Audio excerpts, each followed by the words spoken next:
evening, everyone. Welcome to the 34th episode of Beautiful Minds with me, Kirthi. It's a live chat show with unsung heroines around the world. And I have got one such heroine with me from Australia. But I would love to sing a song for her.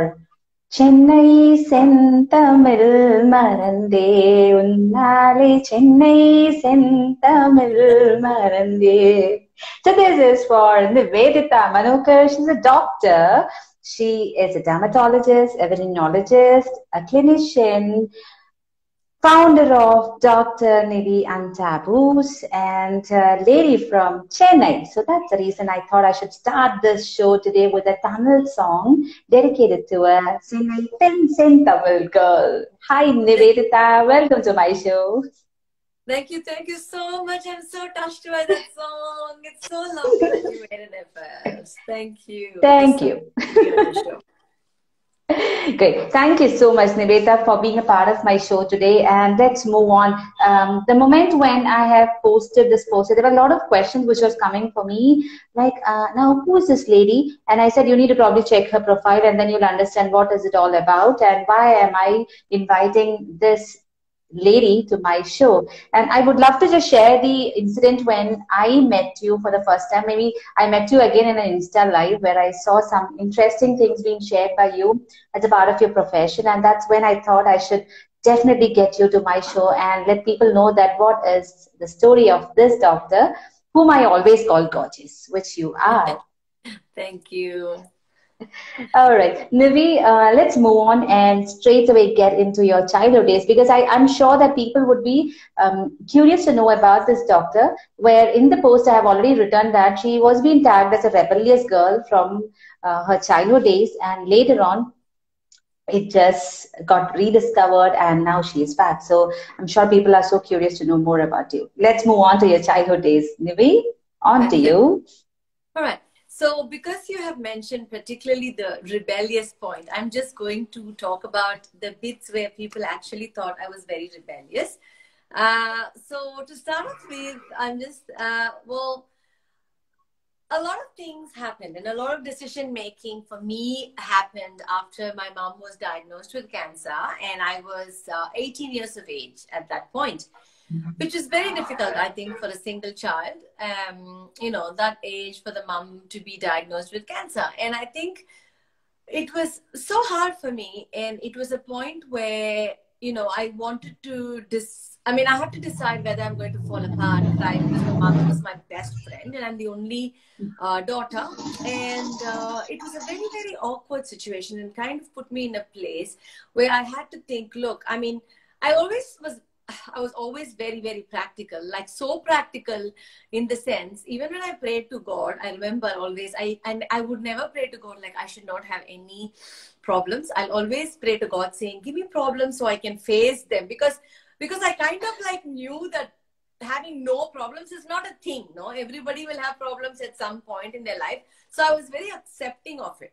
So a lot of the times, I think my character is like, I would like to accept what is happening, but also learn to cope or face it in a very good way. And that was very, very important. So, and then anyway, so when she was diagnosed and stuff like that, I think that was the most toughest part in my life. And me, I never stop doing what I do. And I always push myself, especially when things get really bad and really rough. I feel like, Kirthi, there's always two choices in life. One is you can be miserable, you can cry, you can feel horrible, you can go down a path of misery and sadness and depression. And the other one is you fight for it, you smile, you go find more people, do what you love. You know, all these positive things that can go up. The bottom line to this is that event is never going to change. How you respond to the event can be either this way or that way, it doesn't matter. But we have to remember that the event is never going to change. And I think for me, my mom being sick is one such event. You know, I mean, we were all doctors. I was doing medicine at that point and we knew what, you know, she was a surgical oncologist herself. So we knew what cancer is about. And I knew that this is what's going to happen. And, you know, so it was time for me to actually pick myself up from there and start taking care of myself, because the woman who actually was taking care of me is soon going to be, you know, gone. So I think as a young girl to actually make sense of it, in a culture where there is no counseling or there is no support where you can sit and talk about these things kind of thing was very big for me. So started kind of there where I started going and, I went back to college doing my own thing, started studying and whatever. And I did have a couple of friends. Actually, I think I depended on them a bit too much, which I feel like I lost at that point, because I think they were all busy, having their own boyfriends or making their own lives, and which I think I expected them to be my pillar when my mother is, falling sick and stuff like that. But them behaving like that actually shook me up a lot, and I should say made me into a much stronger person than I am today, to be honest. And then when I was in the final year, I should say, is when my mother was really, really unwell and she was in the ICU and she was really, really sick. Again, I think at that point, I put myself into two types of people, right? One is I can go cry, fall apart, not study, and do whatever, yes. But then I have another choice where I go push myself and I show my mom that I can get this qualification so she can at least have the pleasure of seeing me graduate as a doctor. So I chose the other option. So instead of, sitting and falling apart and things like that, I continued going to the college and finished off my final year exams before she passed away.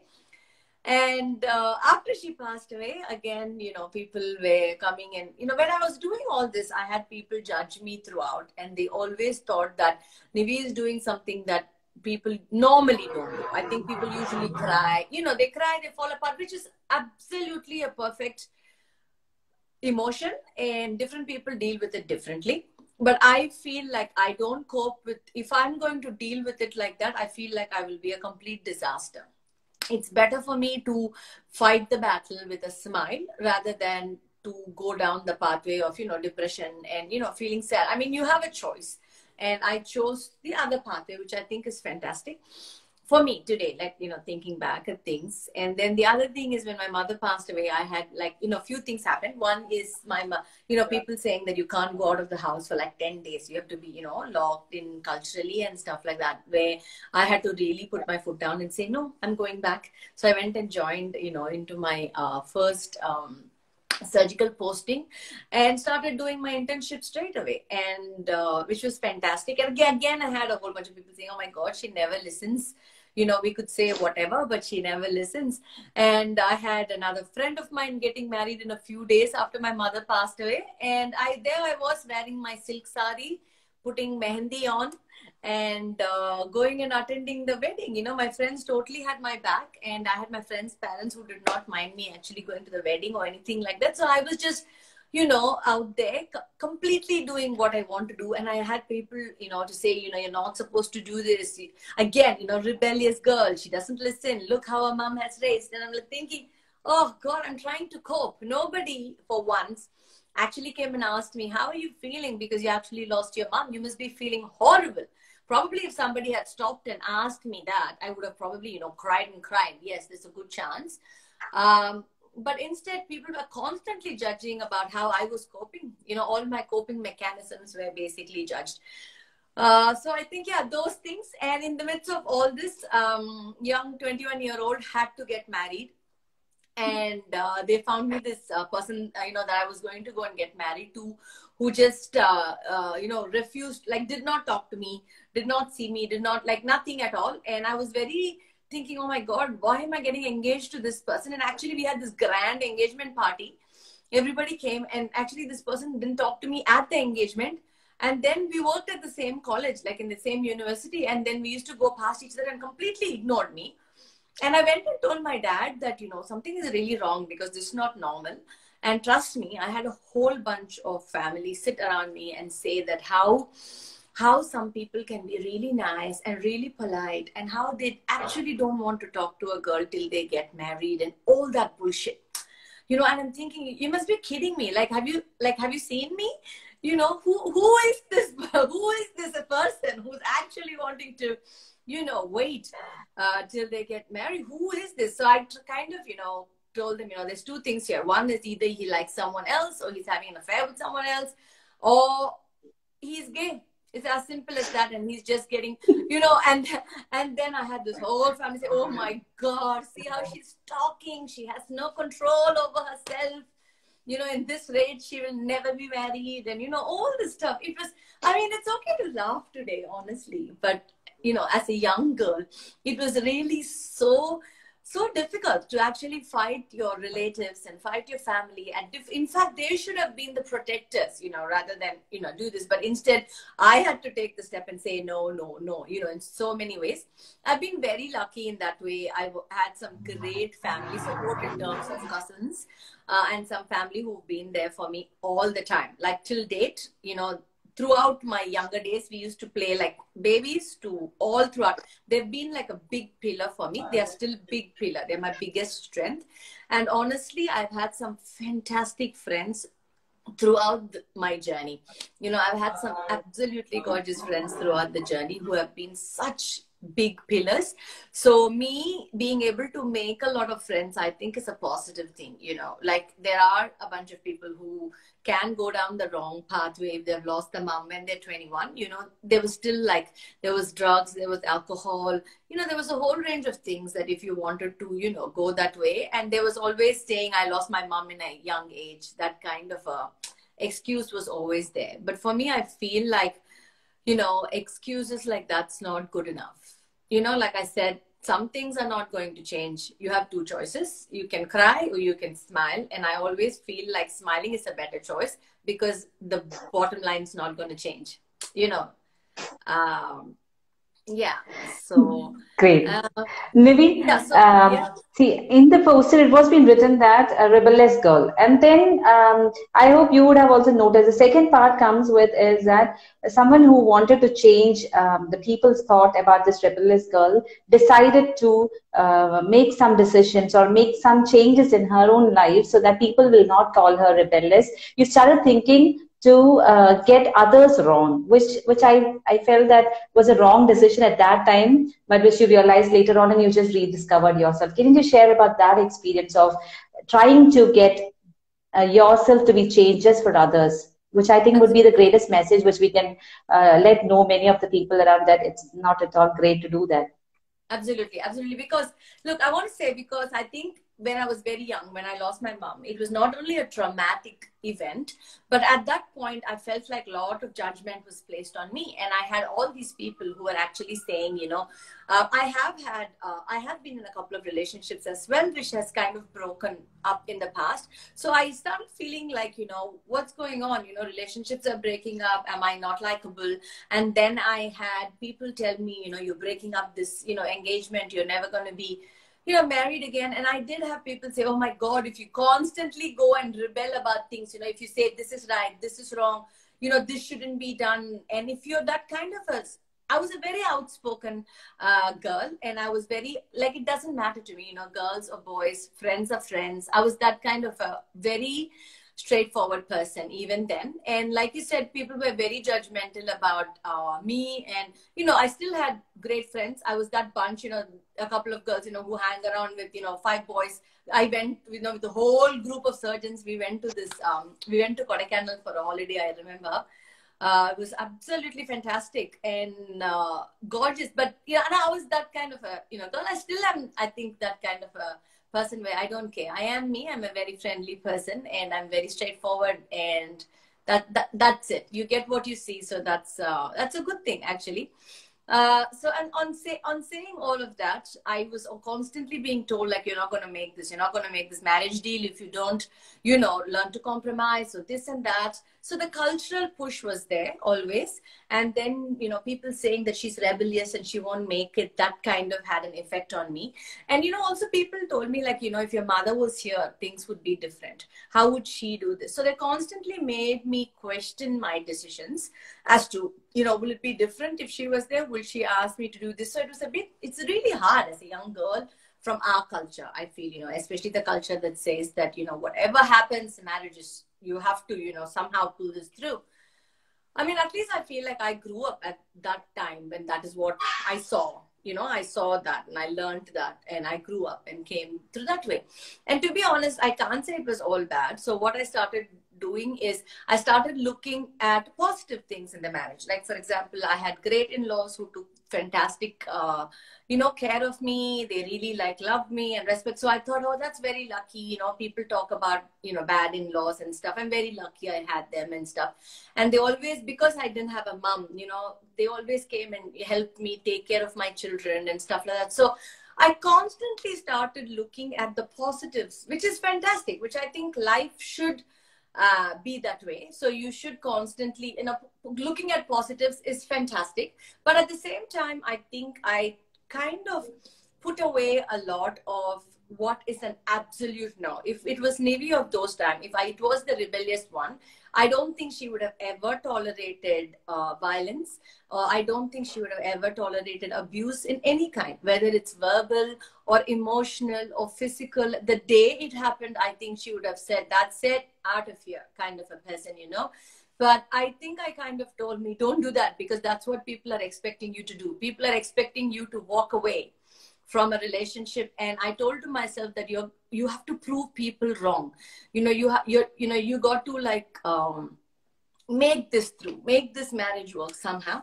And in the process of doing that, and I think I also had a lot of hope that, people change. It can't be so difficult to change people, showing all the love and affection that we can. But to be honest, guys, I think sometimes violence is different. I think when people are in domestic violence, sometimes we all hope for change. We all want change to happen.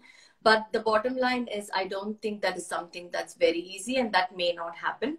And that acceptance that it may not happen took me 15 years. And I think that also comes along with the whole logic of cultural, how people are culturally going to abandon you and stuff like that. So it took a very long time to make this decision to separate from my ex-husband and be alone. So I'm a very new single parent at the moment of two fantastic boys. People keep asking me if I'm married.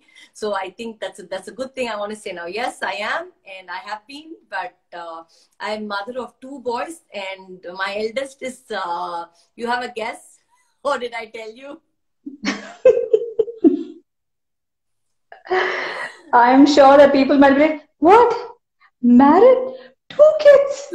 Oh my God. Did we hear the same thing? Now it's the guessing time for audience to come up with the age of two kids. I'm sure that you will be shocked, and I hope people will not get a heart attack by listening to if this. anybody counts the age of my first kid, which shouldn't be my cousins or my dad, clearly.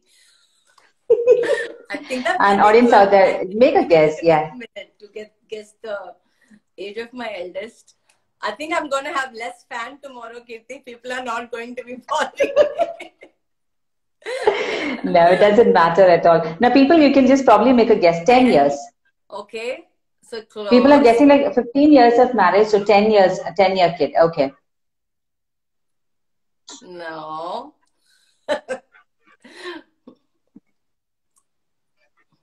Okay. 7. Yes. I have an 8-year-old, and I'm going to give it up. Okay, so the age of my eldest is actually 13. So I'm a mother of a teenager, and it's a tall teenager. Yeah, there we go. Somebody got it right, Priyanka. Yes, I got a 13-year-old. So I got two lovely boys, and that's me being a single parent trying to raise them, and so I think it's a fantastic experience. And this whole experience kind of let me do what I'm doing now in my page as well, because I want to talk about sexual health is one thing. That's something I do, and that's something I love. Yes. And I want to educate people on it because I missed it as a young girl. And I also missed giving back as a young doctor when I got trained in India. So that is something that I want to do. But in my page, I definitely do address a lot of mental health and a lot of domestic violence. And I almost sound like a feminist, which I think I am. I think I'm a feminist, but in the sense, not just being a feminist, but in a lot of the way, I feel like some things are very important, and you don't have to be a woman to be a feminist. And I think that's very important. And so these are some things that I want to bring awareness to people, because, me, it was so easy for me to be so rebellious. Not once when I grew up, I would have thought that I am going to be someone who would even tolerate someone touching me. You know what I mean? Like and then the society, I think, the amount of pressure they put on you for being, the black sheep almost, being the odd one, being the one that is actually voicing everything and saying no, and, and then the amount of pressure they put on you, the cultural pressure that is on you, kind of makes you feel like, okay, let me go with the flow. And honestly, it was so difficult not to be me. It was, I think it was exhausting, just not to be me. I mean, I still would love, like, being married or compromising, all that is fine. I mean, I don't want people to get me wrong, because that is all part of being married, a bit of adjustment, give and take, all that is very, very, very important. But I think there is a fine line. There is a fine line between what you can tolerate and what is a definite no-no. And when we talk about that, for me, violence and abuse is a definite no-no, especially when you're raising men, when you're raising young men. I think it's a mother's duty to actually, put a foot down and say, no, I cannot afford to raise two other men who actually think that, it's okay to do this because women tolerate, because marriage is important. The whole cultural thing, you're getting, again, you're kind of teaching the whole cultural thing wrong. The whole cultural thing is to respect women. And my belief is, honestly, I think financial dependence has been such a big factor in people either being with men or just putting up with violence. I feel like it, because there is a point where people feel like, where am I going to go? What am I going to do? Who's going to feed me? What about the roof? So I think financial independence in today's era has played such a big difference. So men used to be providers and women used to take care of the house, and women used to be dependent on men for their basic needs, like clothes or, medical, whatever that is. The money was very important and men were providers. So women kind of tolerated way more. Now I think the ball game's changed though, and women are becoming providers. They can take care of themselves. They can provide for themselves. So I think it's time to give something more that is needed, that is more substantial, like love, respect, a whole bunch of those things if you want to keep a relationship. Nobody is going to be in a relationship because, they're feeling insecure anymore, because women are getting independent. And that's the truth though. So it's high time to start giving them, love, respect, all the support that you can, so that you can keep the, relationship going. Otherwise, I don't think, like, my doctor always tell me, maybe half the world is not married anymore. So, we are kind of, it's becoming like a, very competitive, which is a shame. There should be respect, there should be give and take.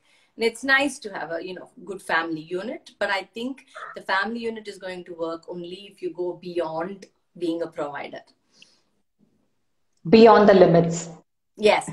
Absolutely, because now you can't just be a provider and bring food and water and then just be okay with it. I think you have to go beyond being a provider, because nowadays women can provide for themselves, fortunately. So that's not going to keep them going. So what else is going to? So I think that's something that's very important, that people have to really look into it. And so that's my story of me completely losing myself for years trying to make this marriage work. And somehow, I think by the end of it, a lot of life-changing events have happened in terms of, with my father and a lot of other things. And I have kind of said no more. And I feel so relieved just being myself. Just purely talking about sex and social media is not really it's not really a common, non-rebellious thing that usually people would do. So I think just to go back and do what I think is right, what I feel like I missed. And I'm here to do that in my page. And to be able to do that, I had to first rediscover myself, become the Nivi that will say anything that she thinks is right. Talk about anything she thinks is right. As far as you're not causing any harm, that's fine. It's okay.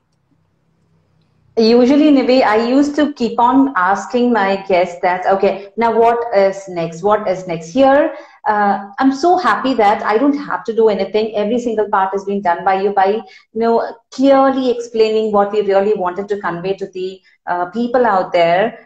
That not to be a person who has to bear everything. You just need to be yourself so that you become happy. But again, in a way, you're telling the message that it doesn't mean that marriages are just a flop. It is just all about love and care, which you definitely require, and respect. Apart from, now, I don't want audience to just think that, oh my God, now this woman is going to talk about all these things. No, it's not about that. She has made it very clear to everyone that it is all about giving and taking, but there will be a point when things say no. There is no more. So that is the point when we actually take a decision. It doesn't matter whether it is a man or a woman. It is just a person or an individual who actually takes a decision. Moving on, rediscovering yourself. Now, I would love you to just share. Yeah, yeah, go on. Yes, Navi? No, I was just going to say you're absolutely right, Kirthi, because I think for every marriage unit or any relationship for that matter, give and take and respect and, it's all very, very important. And I think that is fantastic, fantastic to do. But I think it's also important to make sure you identify what is not okay or what is hurting you and not actually put up with it for a very long time, that you actually forget yourself, forget the person you are. So I think that's very important. Maybe, and again, we have also said that you have rediscovered yourself. So I would like you to just share the part when people around you didn't find much interesting to say that you are a venereologist. They usually say you're a dermatologist because they find it so awkward. But the way you put things across to the people and the way you help out others, that makes a lot of difference. That people have started changing the way they are thinking about your profession. So how are you rediscovering, or how are you working on this part of it? Like, plans was to become a dermatologist, and then you moved out to another profession which you absolutely enjoy for the past 11 years, and you said you have never a second thought that you would change your profession to be a dermatologist. So how do you enjoy it, and how do you make things happen right now? Well, see, I mean, Kirthi, I am from a family of surgeons. So, I'm the 8th generation of surgeon, and we've had surgeons in my family. So I think when I was born, my parents looked at me and said, well, she'll be a doctor, and I didn't have much of a choice.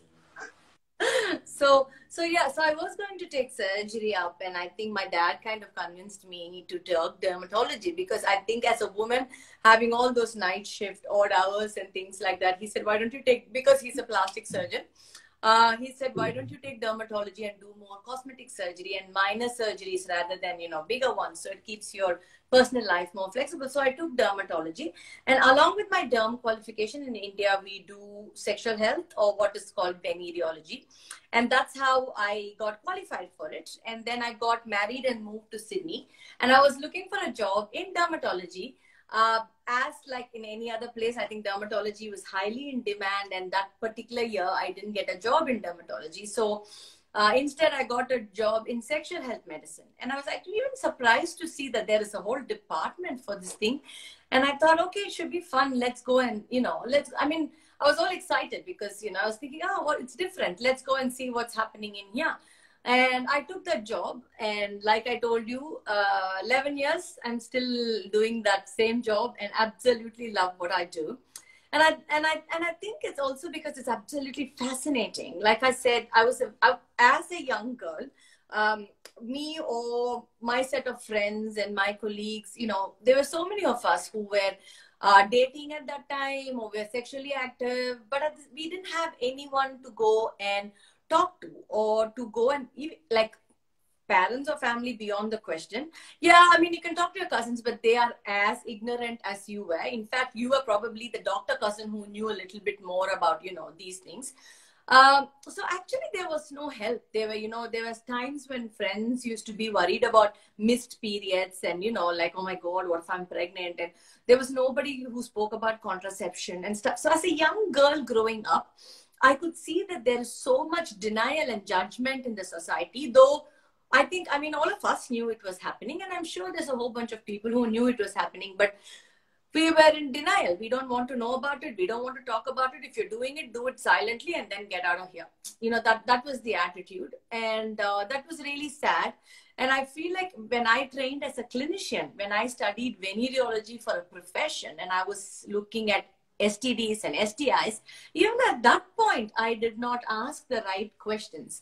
Like in the sense, I would look at diagnosis and I'll say, this is gonorrhea, and I'll treat gonorrhea. That's very good. But at the same time, I will not worry about, she's a young girl, she's got gonorrhea. Does her husband have gonorrhea? Or, ask those questions. Is it consensual sex? Are you getting assaulted?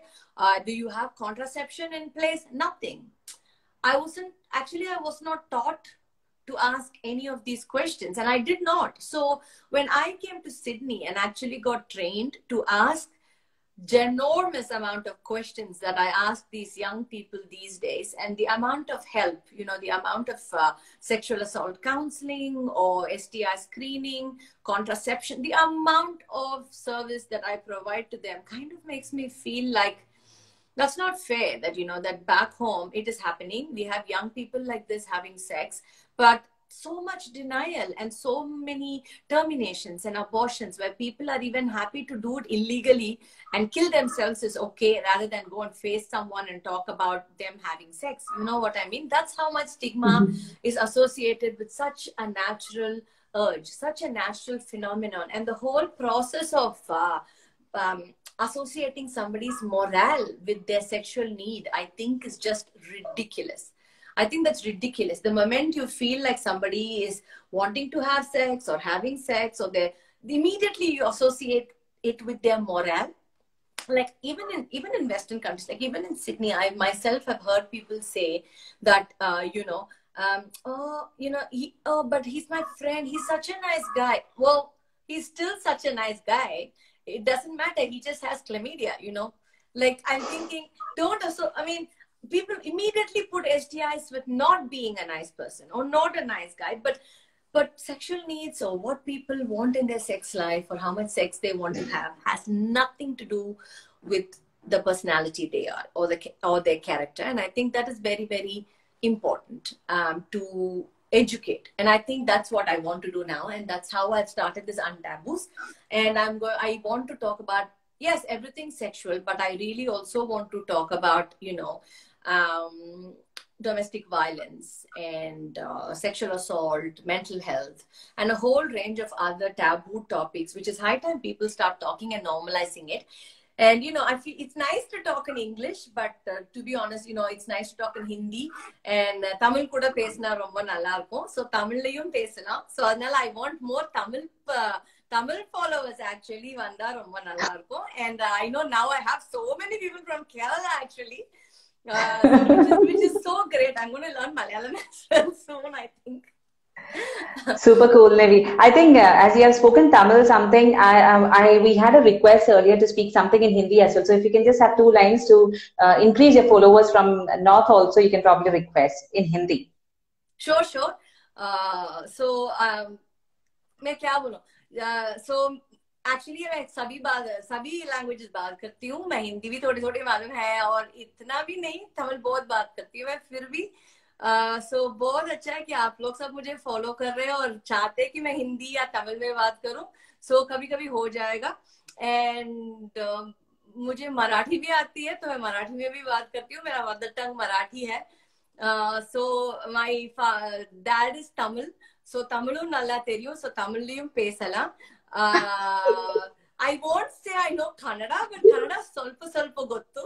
And because my mother is Mysore Maharashtrian, and I used to spend a lot of holiday in Mysore and Bangalore. Telugu, I think I watch and follow a lot of movies, but I should get there. Not too bad. Malayalam, totally not, but I will learn. So yeah, so we should cover all India, so it's nice. Super cool. Yes, Nivi, so happy that you have joined me here. Though a lot of people are having some very personal questions to the audience there, I will be sharing the link to her page just below this conversation after the show, so that you can just follow her and ask the questions. And trust me, she responds to most of the questions, or I would say all the questions, but it should be really valid questions. Don't simply ask some rubbish and But see, don't tell me I all. don't give personal treatment advice on Instagram or personal Yeah. consultations on Instagram. So if it's a general question about anything, I'm more than happy to, clarify. And Yes. if you go through all my posts, I'm trying to cover as much as I can, so you'll be able to get the hang of things. Right. So nothing much to say, Nivi. Very happy to know you, to have you in, in my show. And I think it's the first episode where the guest is speaking more than 3 to 4 languages. And I'm sure that the audience had a great time here. And there's no doubt in why people call you gorgeous or why I call you gorgeous, because no one knows that yeah, you are mother of 2 kids, and I should probably highlight it so that people will say, okay, now gorgeous women can also be moms, because I people think know. that it's not. Yeah, so Well, that's a very yeah, true thing. I just don't want so many people to get disappointed because, when they ask me, are you married? And if I say yes, then they don't message me anymore. You shouldn't do that at all. I know. What? Why? Why does the tag comes up and you don't message at all? Okay, so with that note, maybe it's a very normal question, or a usual question I ask my guests before we wind up the show, that what is the message from your side to the audience? Though you have been giving out messages in here and there along with the experience that you had in your life and about the one you have in your professional life as well, but what exactly is the no is the message from your side in general to everyone out there? I think what is very important is to be yourself, and losing yourself for anyone or any reason can be done only for a period of time. I mean, if you feel like, no, I'm going to do this for someone else. Yes, you can do it for a couple of years. Like or you can do it for 15 years. 15 years is a long time to suppress or change or try. You can do it. But after a point, apparently there is a thing called the body says no. So when you're going through too much suppression, too much stress, or too much whatever, abuse or assault or whatever that is, that you're trying to cope and pull things through, losing yourself, apparently it just says, I believe the body says no. And I didn't know it was a thing. And I was starting to feel actually, having own physical, stresses and palpitations when I used to get up in the morning, feel really like not up to it at all. And when I started actually consulting people, my psychologist actually gave me a book. And there is a book, guys, that says body says no. And I think it is worthwhile reading, because how much ever strong-willed you are and how much ever you feel like, no, I'm going to tolerate this. I'm going to pull this through. I don't want to be the divorced one, let's just say, in my case, which kind of pulled it through for a very long time. And honestly, your body will shut down. You'll start having signs and symptoms in your body will shut down. It'll say no more. So my advice is be yourself. Be yourself and accept first who you are, so that then others can accept you. So if you feel like, if only I had accepted, yes, I am the rebellious person, I will be rebellious. And if I'm not married for that reason, so be it. If that was accepted, probably, it is much, like mentally, it would have been much easier. But, just accept who you are so that others can accept who you are. And I think that's very, very important. So don't go out of your way and suppress or try to change, or yes, sacrifices and compromises are good, but don't do it to an extent where you lose yourself and, that you're not able to recognize yourself or lose yourself. Along with that, be the person in the world who is always kind. Is something that you always have it in your status. Yes, I do. And I feel like that's very, very important. I think kindness is very important. We get really angry and we can be nasty to people in so many ways, in so many circumstances. And I always feel like if you love someone, doesn't matter whether they hurt you or they don't hurt you, or whether they are going to live with you or not live with you. My policy is, if it's not going to work, guys, you need to walk away. I think being kind is very, very important. Just being nasty is not going to, I've done it all the time in my life. And I feel like, if it works, it works. If it doesn't, you have to walk away. Going, out of your way, being nasty is going to leave you with a bitterness. And honestly, trust me, to heal yourself with so much anger and bitterness is so much more difficult. So if you can really be kind, not just to the other person, be kind to yourself. If you want to cry, if you don't want to get up from bed, if you're just being, you know, lazy, eating up tub of ice cream, do whatever, just be kind to yourself. Being kind is key. It's easy. It's easy as just do it. Now, I'm not sure, Nivi, which message should I pick up, because there is a whole bunch of things that you have discussed here, whole bunch of messages that you have passed on. So I don't know. So it's to the audience, people, you can pick up anything that you love to, which you find is really interesting, which would definitely help you to be yourself and start saying no if it is definitely required. And with that note, Nivi, once again, thank you so much here, because I should really appreciate your effort of joining here. Right now it's like 6:41 here. And would you mind to just tell me what's the time there in Australia? So that It's people 12:15 in the night. Great. Super cool. See how dedicated Nivi is to join in the show, and how much he feels very happy to be a part of Beautiful Minds. I'm just flattered for the day. Absolutely. Thank you. Thank you so much. And Kirthi, honestly, I just want to say that, you know, a lot of the people in all your lives, I think my life, your life, all our lives, there is no one thing that we learn. And I feel like our whole life is a learning curve and you keep learning. So I really want to end up saying, don't be harsh on yourself. You know, it's not always a win-win. And, you know, when you look at people and we're all dressed up and we're all laughing, it's not all, trust me, it's not always a win-win. Nobody is ever having a win-win always. We all have our baggage. We all have our shit.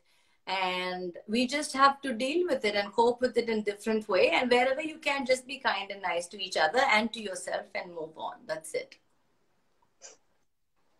What else should I say you rather than thank you a lot for being a part of the show and joining here and sharing your experience and your story. And I'm sure that this live would be something very interesting for a lot of your followers, those who don't know story about Dr. Niveditha Manokaran. They only know about Dr. Nivi, who only speaks about some untaboo topics. But I feel that this would be an eye-opener for a lot of people out there. So thank you once again for being a part of Beautiful Minds.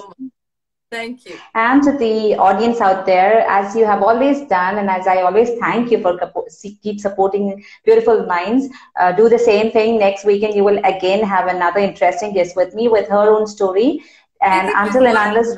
This MKS Priyan has been asking me to talk in Tamil for a very long time. Vanakkam Priyan, நீங்க கொஞ்சம் ரொம்ப லேட்டா வந்திருக்கீங்க. நான் ஏற்கனவே தமிழ் பேசி முடிச்சிட்டேன். ஆனா உங்களுக்காக நான் திரும்பி பேசுறேன். So வணக்கம், கண்டிப்பா என்ன ஃபாலோ பண்ணுங்க. நம்ம நிறைய தமிழ்ல இனிமே ப்ரோகிராம்ஸ் பண்ணலாம் so that தமிழ் ஆடியன்ஸ் கூட பாப்பாங்க. Thank you so much for having me, Kirthi. Thank you. So I may probably have to say a bye in Tamil. So next weekend, how should I say? அடுத்த வாரம் பார்க்கலாம். அடுத்த வாரம் சந்திக்கும் வரை நன்றி, வணக்கம். Vanakkam. You have to. Yeah, I learned it. So thank you, Nivi. So have a great night. And just keep smiling. So people out there, stay safe at home, keep smiling, and just keep supporting Beautiful Minds, as I always say. So good night, everyone, and good night, Virat. Thank you. Thank you so much. Bye-bye. Bye.